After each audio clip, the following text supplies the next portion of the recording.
Assalamualaikum warahmatullahi wabarakatuh. Waalaikumsalam. Alhamdulillah kita bertemu lagi Sobat Terkini dalam podcast kita yang ketiga.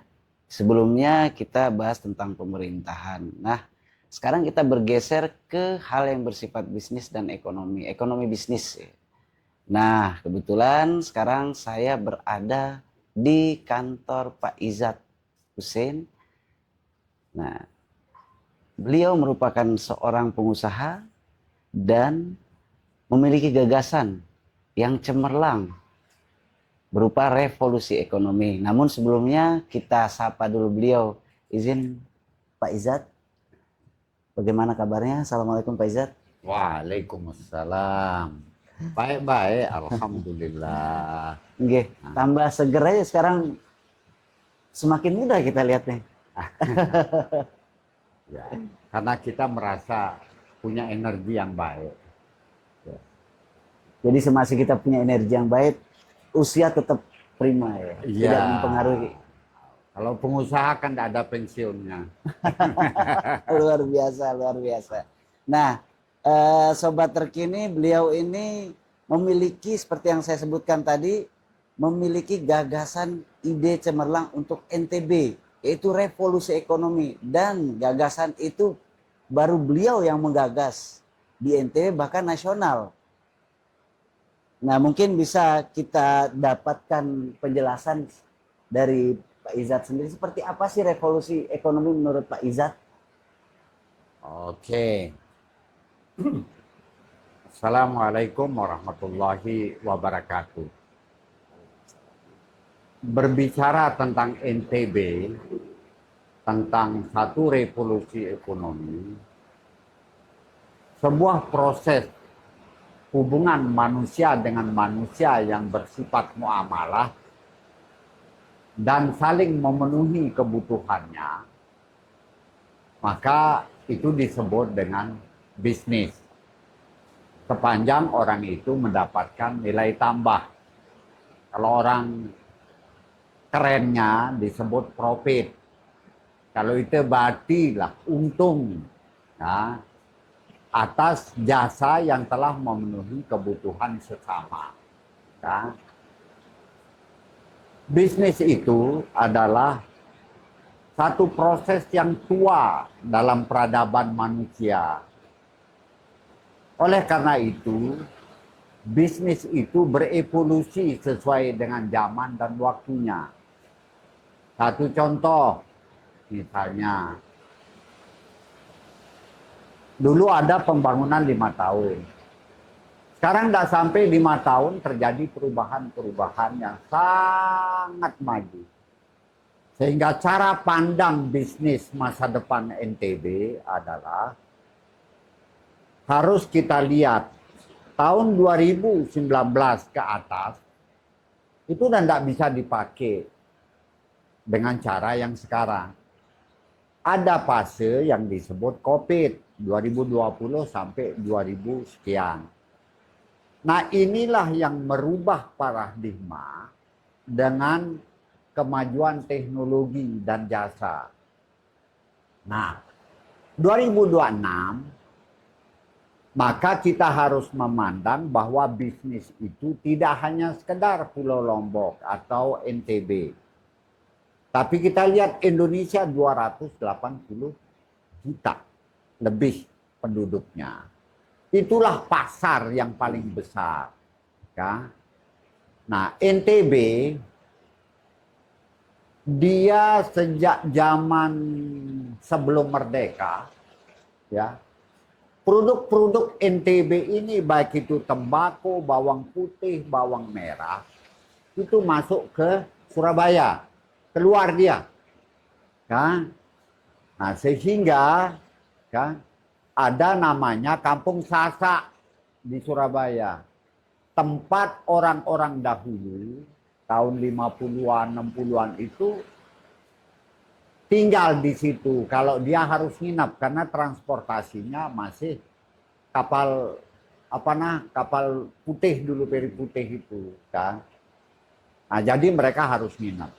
Nah, sekarang ada pesawat, ada airport, ada kapal yang begitu besar, kan? Bukan lagi masalah. Cuman kalau kita lihat sekarang, sampai dengan hari ini NTB lebih banyak mengimpor daripada mengekspor.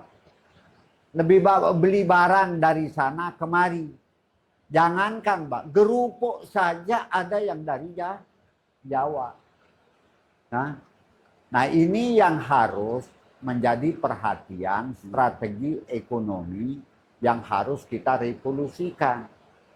Merekturisasi dalam cara pandang berpikirnya. Kita ini di NTB terfokus kepada hal-hal yang pragmatis. Ya, kebanyakan jadi pedagang. Ya. Belum sampai kepada produk-produk unggulan NTB ini yang dilakukan oleh masyarakat itu tidak sampai meng-Indonesia. Nah, satu contoh, misalnya, kita produk surplus jagung sekarang. Tapi jagungnya diekspor, dikeluarkan keluar daerah dalam bentuk biji. Nah, akhirnya kita terus dapat uang, konsumtifnya tinggi. Sehingga sering orang NTB itu tidak bisa pegang uang. Nah, kalau dia pegang uang, karena orang Lombok tidak pandai pegang uang, ya boros jadi. Baru tinggal 100.000 dari 10 juta, baru dia mikir kemana uang itu. Oleh karena itu, mungkin yang untuk merekturisasi masalah ekonomi di NTB itu, maka kita harus merekturisasi dulu tentang titik-titik simpul yang mendasar. Kalau untuk di Lombok, air sudah teratasi, melimpah. Untuk di Sumbawa, harus mengkaji lagi tentang air. Supaya jangan kekurangan air. Begitu juga Dompu. Ada mata-mata air, tetapi tidak dialokasikan untuk menumbuhkan produktivitas daripada tanah yang ada di situ. Begitu juga di Bima. Nah, oleh karena itu, air itu sangat penting untuk menjawab perubahan strategi pembangunan Indonesia yang dibalik sekarang. Dari bawah ke atas. Berarti agro. Dan di dunia mengalami kesusahan untuk penyediaan logistik bahan makanan. Kebutuhan untuk memenuhi kebutuhan manusia yang sudah mencapai sekarang ini kurang lebih sekitar, kalau tidak salah, 3 triliun. Apa saya lupa berapa jumlahnya itu, 7 apa 8 gitu. Miliar penduduk dunia. Nah sekarang tentunya dari dasar itu, apa yang harus kita lakukan di NTB? Kalau industri pariwisata sudah mulai tumbuh, tetapi belum merata. Baru Lombok Tengah ada Kuta, ya, ada Senggigi, Gili Trawangan. Nah, tidak cukup apa yang ada potensi itu. Di Sumbawa ada Pulau Moyo, ada pantai yang bagus-bagus. Nah, misalnya Sumbawa terkenal dengan kuda, terkenal dengan sapi, terkenal dengan madu, hutannya dulu bagus. Nah, sekarang sudah berubah. Madunya sudah tidak lagi diperhatikan berdasarkan kualitas. Kudanya sudah kuda pacuan, tidak lagi akibat pergeseran penggunaan lahan untuk pertanian. untuk produksi bahan baku. Nah, begitu juga di tempat-tempat lain masih banyak, di Dompu itu banyak kekurangan air. Nah, mestinya air itu adalah satu mutiara atau satu berlian untuk menumbuhkan surplus daripada agrobisnisnya. Nah, oleh karena itu, apa jawabannya dari semua aset yang begitu terpapar dengan emas, ya, ada mineral-mineral dengan lahan yang begitu luas, kan? Tetapi kenapa kita masih menjadi konsumtif, ya? Kerupuknya dari luar, baksonya dari luar. Padahal kita baik di NTB ini sapi kita itu banyak. Padi kita surplus. Kita hampir 1.500.000 ton kalau tidak salah, ya. Untuk konsumtif kita sekitar 800-900 lah se-NTB, ya, per tahun. Jadi surplus kita. Tapi kenapa surplusnya itu tidak ada dibarengi dengan produk packaging yang baik, bersifat kecil-kecilan. Akhir banyak beras yang masuk juga dari luar ke sini. Kenapa tidak kita yang mengeluarkannya? Mungkin di NTB, di Pulau Lombok misalnya, tidak ada pabrik beras yang unggul. Ya, di Sumbawa ada, tapi baru satu. Tidak akan cukup untuk menampung begitu banyak, kan? Nah, sehingga itulah yang perlu dipikirkan. Tapi kunci daripada revolusi ekonomi itu bukan apa emas yang banyak atau tumbuh-tumbuhan kita surplus dan sebagainya. Adalah pola metodologi pendidikan yang lebih kekinian. Tidak cukup dari SD, SMP, SMA. Kalau dah SMA sebenarnya mereka sudah dididik untuk mandiri dan bisa cari uang. Dia harus kenal tentang apa itu uang. Sehingga dia tidak melakukan pemborosan yang berlebihan di dalam melaksanakan penggunaan uang. Orang NTB tidak pandai memegang uang, ya, ingin belanja saja. Kadang-kadang akhirnya penjol itu menjadi sangat mudah untuk didapatkan. Untuk apa? Untuk konsumtif. Nah, oleh karena itu, mari kita pendidikan itu mulai dari senyum. Industri pariwisata kita bagus. Kalau manusianya bagus, ya, pasti orang senang datang. Nah, apa misalnya? Senyum, jangan ribet, kan?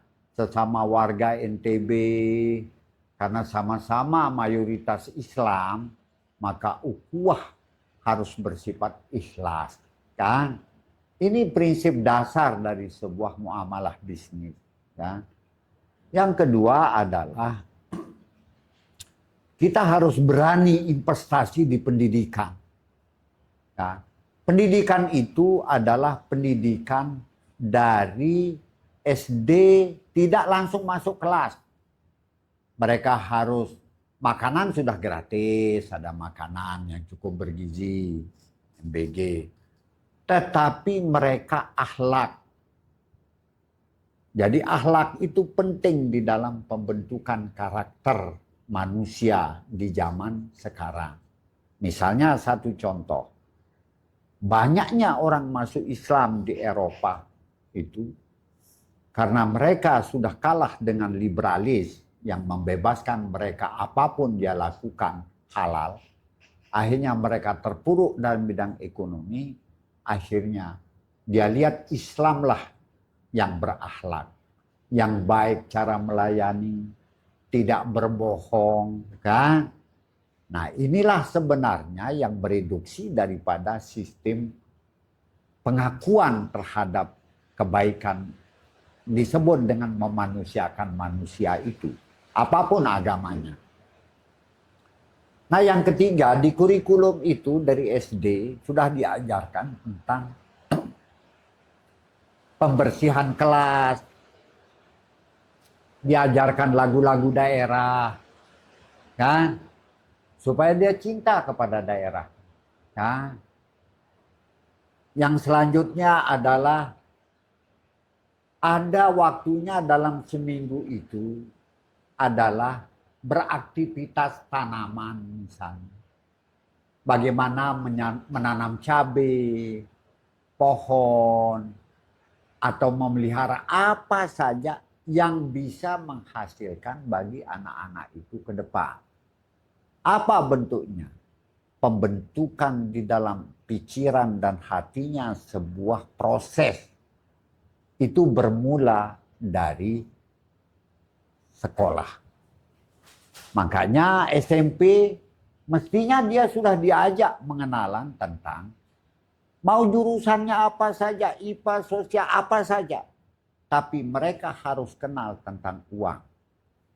Kalau dia tidak kenal uang, akhirnya dia akan ditipu oleh yang lainnya di luar NTB. Nah, oleh karena itu mereka harus dididik bukan untuk dipersiapkan menjadi generasi yang kejar jadi pegawai negeri.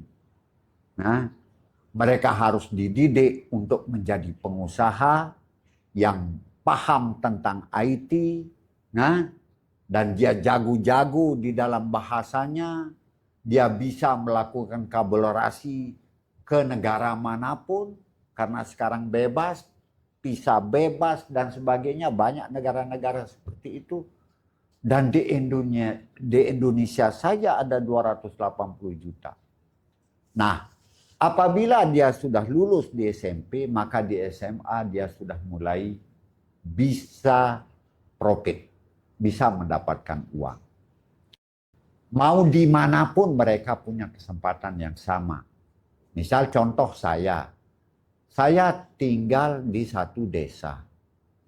Dari kelas SD, saya sudah pandai mencari uang. Jangan anak dilarang untuk mencari uang.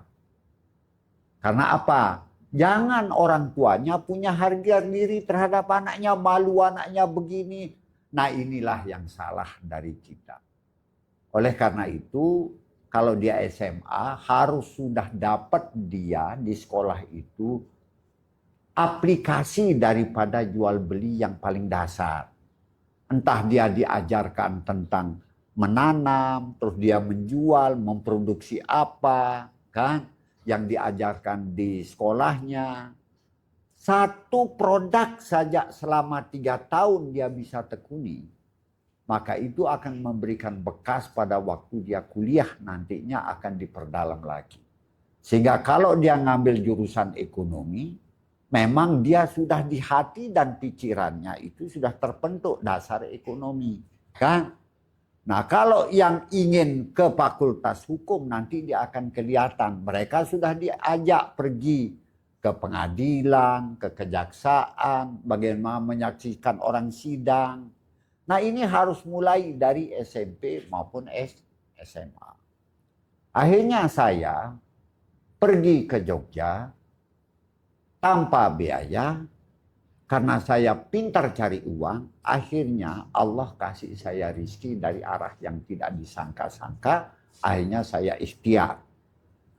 Akhirnya alhamdulillah, apa yang saya alami itu adalah satu proses edukasi yang ditimbulkan cara pandang orang tua terhadap anaknya dalam melakukan edukasi pendidikan. Jadi kalau kita suruh dia beli rokok, ya upahlah dia. Nah, jangan ini anaknya, bilang rokok, enggak. Kan? Terus tidak dihargai, itu harus dihargai. Kan? Nah inilah pembentukan karakter dasar dari sebuah revolusi bisnis itu. Sehingga setiap jengkal tanah di NTB ini akan bermanfaat dan harus menjadi unggul karena ditangani oleh lulusan-lulusan yang profesional yang sudah terbentuk dalam hati dan pikirannya yang positif. Jangan suka males. Jangan sedikit-sedikit harga diri. Ya. Karena kalau orang Islam itu maju berpikirnya, ya, maka pasti dia akan bisa berbuat lebih. Lulusan-lulusan dimanapun, baik itu di pondok dan sebagainya, harus diajarin di pondok itu tentang apa itu uang, bagaimana berbisnis yang baik.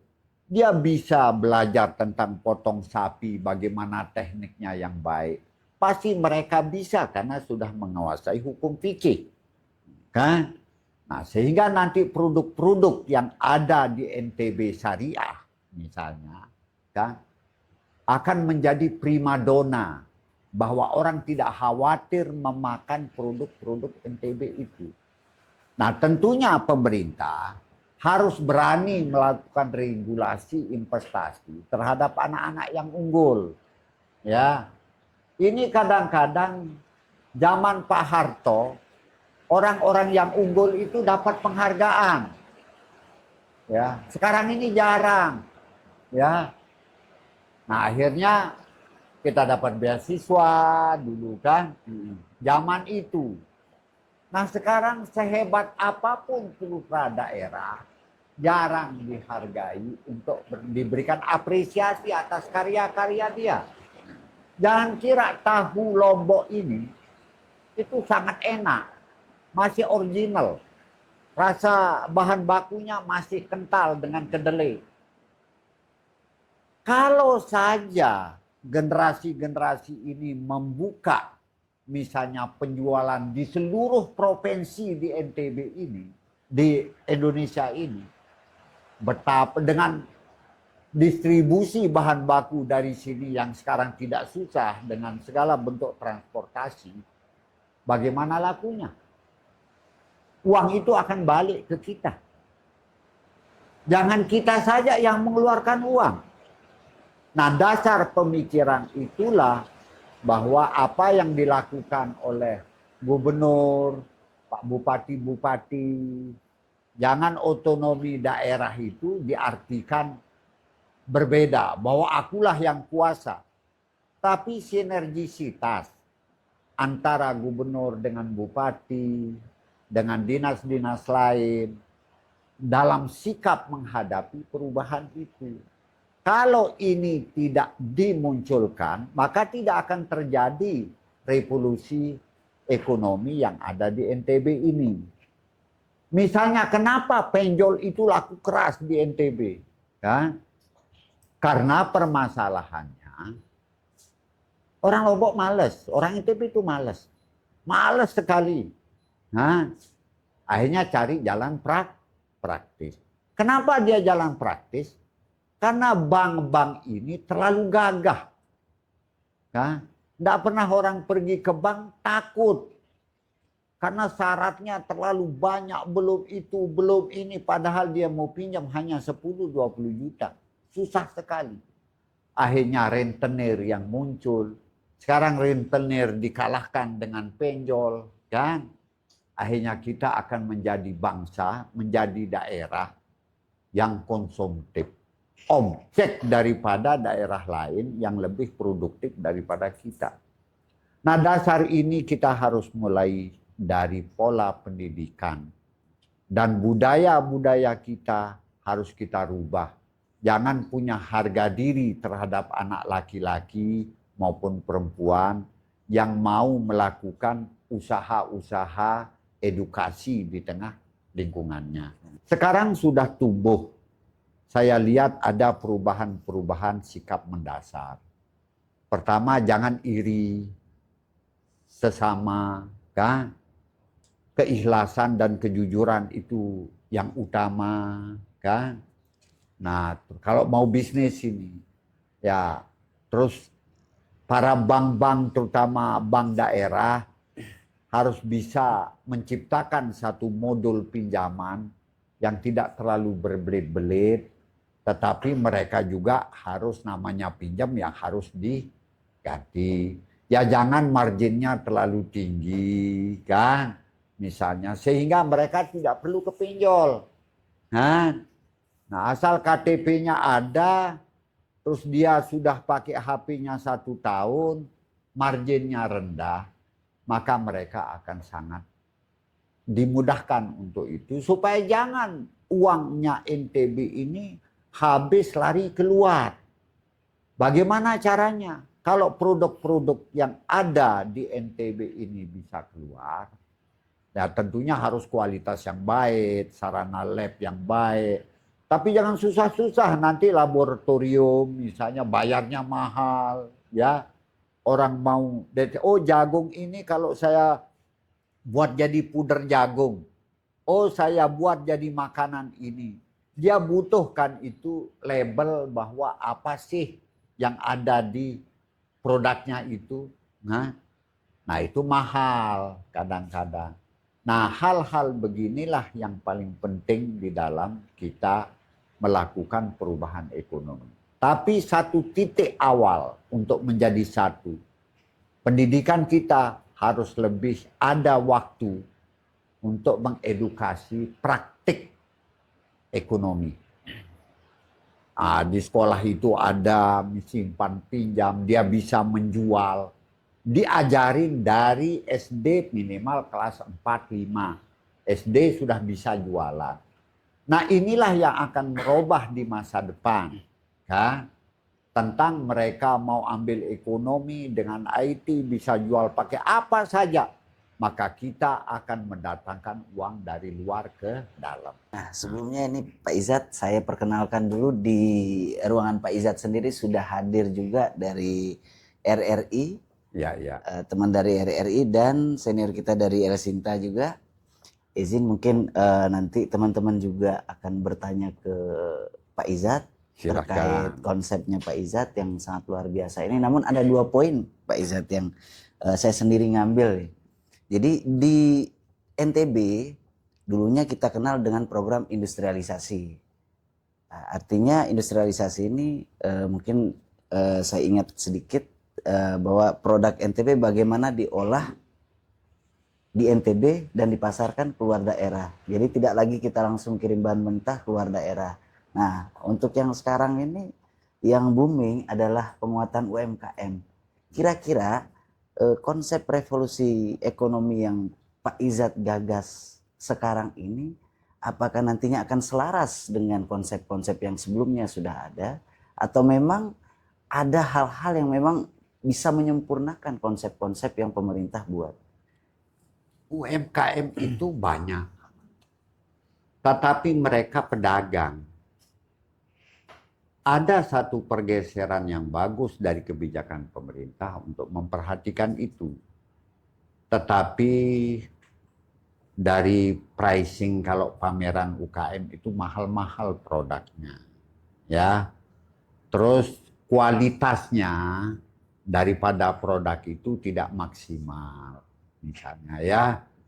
Nah akhirnya dipoto-lah begitu banyak UMKM, tetapi sesungguhnya belum sampai dia melahirkan produksi yang layak untuk diterima di pasar secara nasional. Kan? Akhirnya itu yang mendidik mereka juga tidak paham tentang bisnis. Misalnya dinas perdagangan. Orang dia pegawai negeri, mana pernah jual beli. Hanya dia tahu untung rugi itu. Namanya bisnis itu harus dia dididik berdasarkan sesuatu yang konkret. Karena tidak semua UKM ini memahami tentang bisnis yang pasarannya sampai global. Ada sih 1-2 orang yang memang itu sudah ada, seperti makanan ayam atau sate itu ya. Ya ada beberapa produk seperti mutiara kan. Akhirnya mutiara kita kurang, akhirnya kita banyak datangkan mutiara dari luar kan. Emas kita begitu banyak, tapi emasnya akan keluar semua. Kan? Kita dapat apanya? Kan? Yang nyari emas itu orang lain. Kan?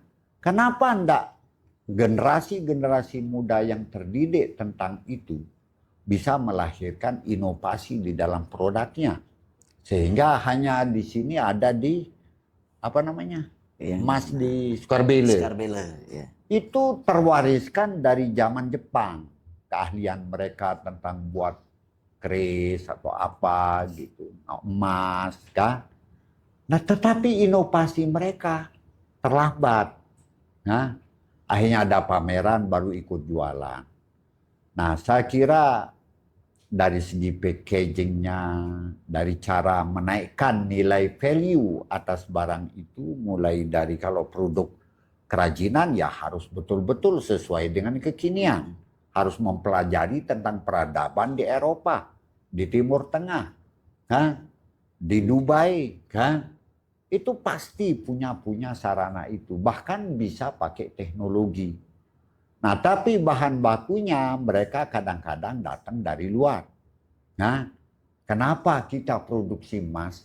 Kok kita membeli dari luar? Nah, tentunya di sini perlu adanya jambatan ya. Jambatan antara pihak pemerintah kan dengan si produksi emas dan pengrajin. Jadi UKM ini sudah bagus, cuman belum ya baru 10% lah tingkat pemahamannya. Kita butuh mereka itu berani melakukan pendidikan. Siapa yang berhak mendidik dia? Kan? Banyak pengusaha-pengusaha kita yang sukses di bidang bisnis yang memberikan contoh. Ada banyak saya lihat di Bandung, anak Lombok menguasai industri pakaian. Wah, luar biasa itu. Nah, banyak sekali di luar itu. Nah, kita misalnya yang memang bidang kita di situ, ya sekali-sekali diundang, enggak perlu bayar kalau kita kan. Nah, kita senang sebagai tanggung jawab kita terhadap generasi kita. Jadi kita sifatnya adalah mendorong industri-industri yang bersifat produktif, yang bahan bakunya melimpah di Lombok ini, di NTB ini. Saya kira itu jawabannya. Dari teman-teman, dipersilakan untuk menyampaikan pertanyaan terkait dengan konsep Pak Izat ini. Pertama dari Elsinta, silakan. Ada beberapa hal yang dari persoalan adalah kalau dia memang seorang ahli tidak mungkin jadi pegawai negeri. Tapi ada konsep yang selama ini dikenal bahwa belajar dan jadi pegawai. Apakah ini kekeliruan dalam berpikir ataukah memang masyarakat kita yang tertekan sehingga seringkali kita muncul untuk menjadi seorang pegawai. Padahal tadi sudah dikatakan bahwa kalau memang ahli nggak mungkin jadi pegawai. Yang kedua adalah kita seringkali terjebak pada persoalan image. Nah, ini juga yang menjadi problem ketika anak mencoba untuk mandiri. Orang tua selalu ketakutan. Nah, apakah ini juga kesalahan proses pembelajaran ataukah memang kita yang keliru dalam menilai sesuatu? Mohon penjelasannya. Saya kira tadi kalau dia pegawai negeri itu memang dikotak untuk menjadi abdi.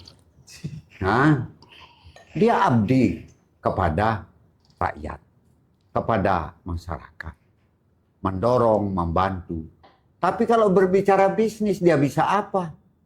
Nah, karena dia sudah dapat gaji, dia kerja tidak kerja, dia dapat gaji. Gajinya sudah dikotak. Kalaupun naik ya sedikit.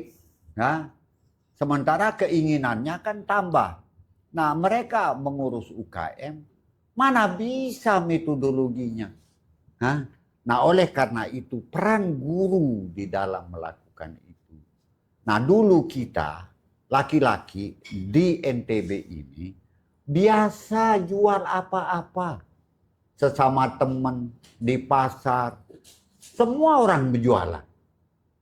Sehingga dari budaya seperti itu, bekerja itu, ada kelompok yang memang punya harga diri kalau anaknya itu mau jualan misalnya. Ya, coba lihat Yahudi. Yahudi itu hebat karena dia memperkenalkan tentang uang dan produk dan akal sehat. Ya, itu yang dilakukan. Dari kecil sudah diajarkan tentang uang. Bahwa dia harus nabung. Nah, Dia betul-betul itu. Hah?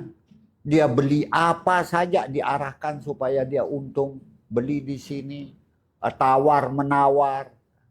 Ini kita kan mau cepatnya saja dapat pinjol, terus akhirnya hura-hura banik berembean nih. Wak mau kepeng nih. Atuh lait ngupi, itu lait tanu. Akhirnya uangnya habis, tinggal ditelepon kok belum bayar hari ini. Nah, jadi itu peran orang tua jangan terlalu protek terhadap kebebasan anak-anak untuk berkreasi. Dan jangan juga salahkan guru. Nah, guru itu sekarang pinter anaknya. Tetapi kalau dia tidak teredukasi kepintarannya, ya bisa menjadi dosen. Yang dibutuhkan bukan dosen saja, tapi mereka bisa bekerja di perusahaan-perusahaan di seluruh dunia, ya, yang bisa diedukasi menjadi nanti memberikan edukasi kepada rakyat di NTB. Jadi di mana pun mereka berada, pasti mereka cinta kepada NTB.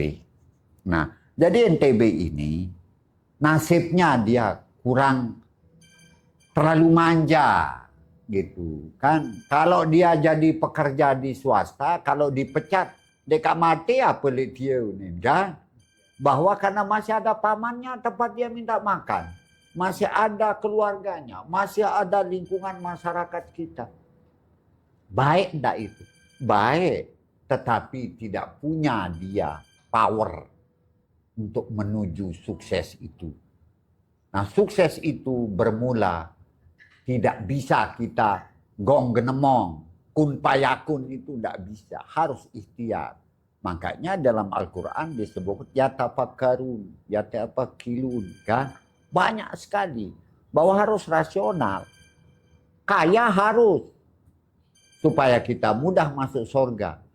Beri zakat, sedekah, kan? Itu sebenarnya konsep. Dan setiap orang kaya kalau dia Islam, dia akan ingat bahwa yang memberikan dia bukan dirinya sendiri, tetapi Allah yang memberikan melalui pemahaman otak yang lebih.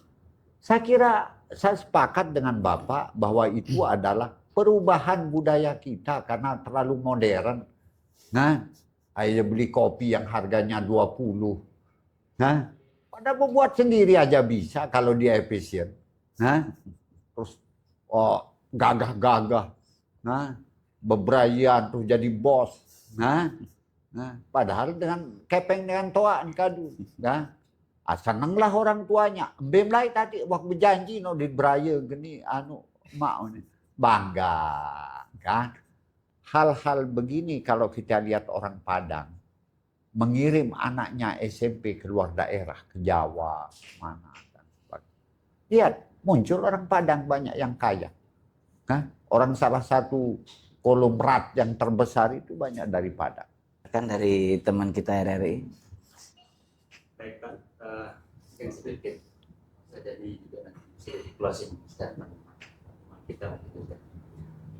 Ini kan seperti Bapak bilang tadi bahwa sekarang pemerintahan kita sudah bagus, beberapa legasi juga sudah dikeluarkan juga cukup bijak gitu. Ya. Nah, kita tahu bahwa di bawah kepemimpinan Pak Iqbal Indah sekarang ini ada 3 sektor yang akan ibaratnya digenjot ya.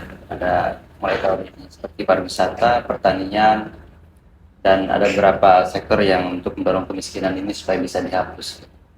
Nah, kira-kira mungkin dari Bapak sebagai pengusaha ini tentunya mungkin masukan kepada pemerintah kita terlahir lebih lagi banyak potensi yang tadi Bapak sebutkan, mulai dari Pulau Sumbawa sampai dengan Lombok Utara juga potensi kita cukup tinggi. Nah, kira-kira bagaimana supaya apa yang diinginkan pemerintah ini seiring juga dengan apa yang diinginkan pengusaha, masyarakat juga bisa sama-sama menikmatinya. Mungkin langkah yang perlu dilakukan ke depan apa ya supaya ya yang real asli. Supaya kalau pariwisata ada satu potensi kita orang yang ramah. Nah, ini perlu dibudayakan tentang kebersihan. Ya, kebersihan itu nomor 1. itu bermula dari edukasi pendidikan.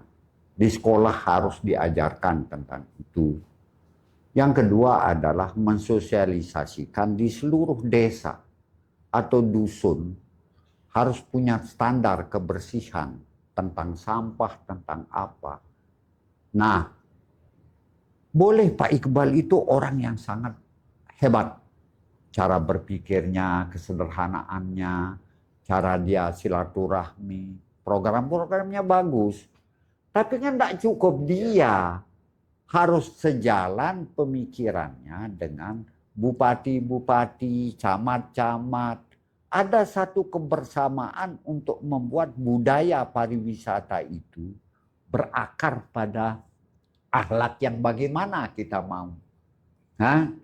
Misal satu contoh sekarang. Apa sih susahnya kalau kebersihan pantai itu, Pak Iqbal itu kan bekas deplu, kan? Dia bisa berhubungan, kan? Dengan Jepang, dengan apa? Mungkin yang second di situ kan masih baru untuk di sini, kan? Nah, ya kita jangan sombong jeleng istilahnya, ya. Nah, mungkin perlu ada di bawahnya beliau diplomat-diplomat yang akan melakukan hubungan-hubungan yang istilahnya ke Timur Tengah, kemanapun itu, ya, supaya sarana pendukung pariwisatanya itu bisa lebih cepat.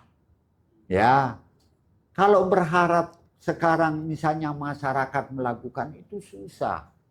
Mungkin adanya perlunya sharing ya antara semua pihak bahwa industri pariwisata harus disosialisasikan mulai dari dusun, tata krama yang harus hormati tamu, kebaikan. Dan itu saya lihat pernah terjadi waktu gerak jalan di Kute ya. Itu sebenarnya dia biasa di Bandung mengadakan. Air apa namanya? Pocari Sweat. Pocari Sweat itu. Itu dia cerita sama saya bahwa disambut sama Pak Gubernur dengan begitu oke. Terus setelah di Lombok Tengah, di Kute itu, di pantai itu, anak-anak sekolah, ada yang tepuk tangan, ada yang akhirnya mereka capeknya berkurang. Karena banyak yang memberikan supporting dengan senyum. Ada yang tawari air dan sebagainya. Nah, hal-hal begini kan mahal di kota-kota besar seperti metropolis, apalagi di Eropa. Itulah yang akan dia jadi message-nya sama. Jangan orang datang mau melakukan apa saja di sini, jangan lihat kopernya dulu dilihat. Kan dipersulit lagi, ditekan lagi, kan belum apa-apa. Padahal player efek dari keadaan itu begitu besar. Nah itu bagus kesannya mereka terhadap apa yang dilakukan. Jadi setiap gubernur baik yang dahulu-dahulu sudah punya pola-pola yang sesuai dengan zamannya baik. Tapi Pak Iqbal ini, Pak Gubernur ini saya lihat ada nilai agamis yang dia punya. Ya, dia sederhana. Ya mudah-mudahan dari para pemimpin yang dipilih Allah sekarang ini adalah mau lebih berpihak kepada edukasi, disebut universitas universal. Artinya tidak perlu di kampus tetapi dijalankan praktiknya, desainnya sampai ke dusun-dusun. Nah kalau lihat di Cina misalnya hampir di setiap kecamatan, kabupaten ada bintang 5 loh hotel. Nah, saking bersihnya, kebersihan itu yang utama. Kita di sini kan itu yang kurang.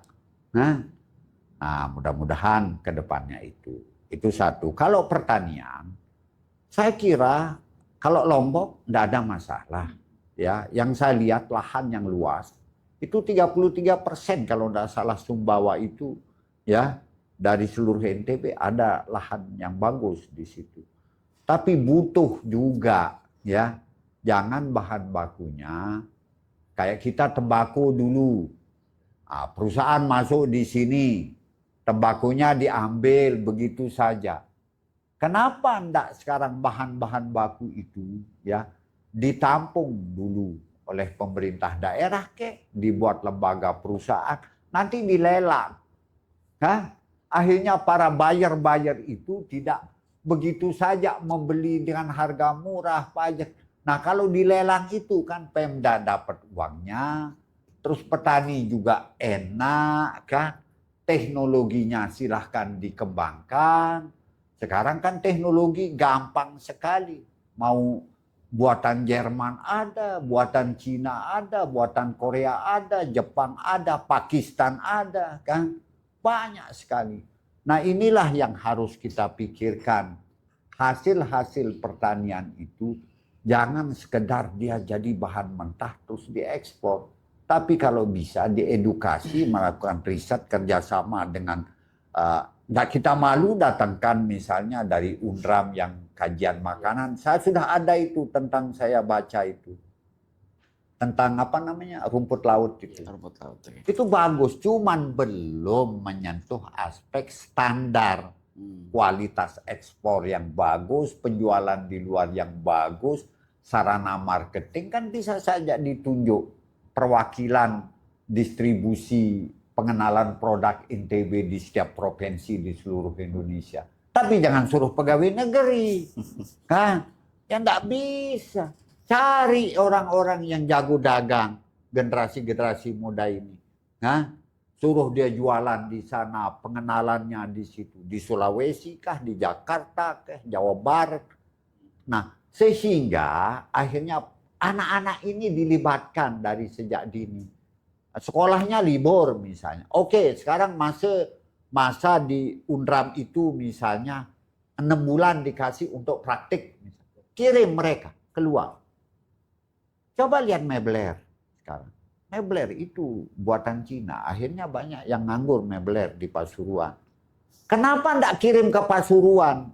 Anak-anak misalnya SMK misalnya kan. Untuk praktik. Di situ belajar buat kursi. Ini dari Ampenan sampai Bima. Produk Pasuruan semua. Dan kos kirimnya mahal. Akhirnya kos harganya menjadi tinggi. Kenapa enggak hal-hal begitu yang dilakukan? Nah, jadi mental anak-anak muda kita harapkan. Menanamlah, jangan mau memetik besok pagi. Tapi menanamlah sekarang supaya berkelanjutan masa depan NTB itu dari generasi-generasi. Kemiskinan itu tidak ada. Yang bilang miskin itu karena diri kita yang mengatakan mengeksploitasi mereka untuk menjadi miskin. Tidak ada orang miskin di NTB itu. Baik-baik saja mereka makan, minum. Cuman kalau dikatakan miskin, maka jadilah dia orang minta-minta. Iya.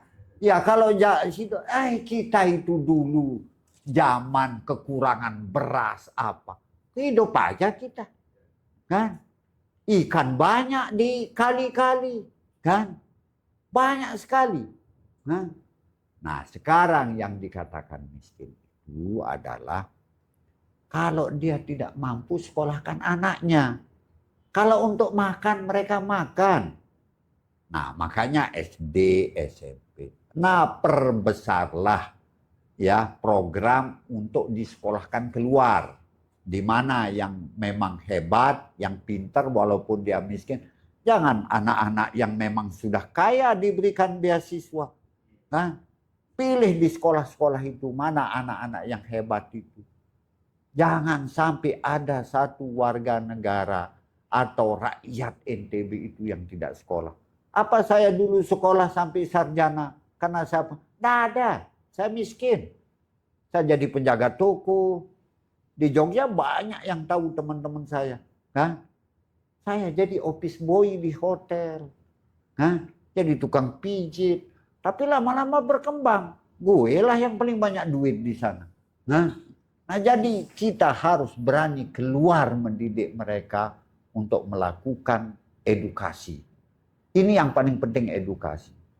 Kalau pariwisata saya lihat kebersihan, jangan terlalu mahal, produk, jangan ngambil untung terlalu banyak. UKM ini mau untungnya banyak-banyak. Dia Jogja itu. Satu baju setel hanya 35.000. Bawah atas itu. nilai uangnya tinggi. Kita masalahnya boros. Mau belanja saja. Nah, akhirnya nilai uang kita rendah. Nah, inilah proses itu harus diedukasi bukan dari pemimpin saja, tetapi keterlibatan daripada masyarakat, orang tua, dan sekolah yang harus kompak.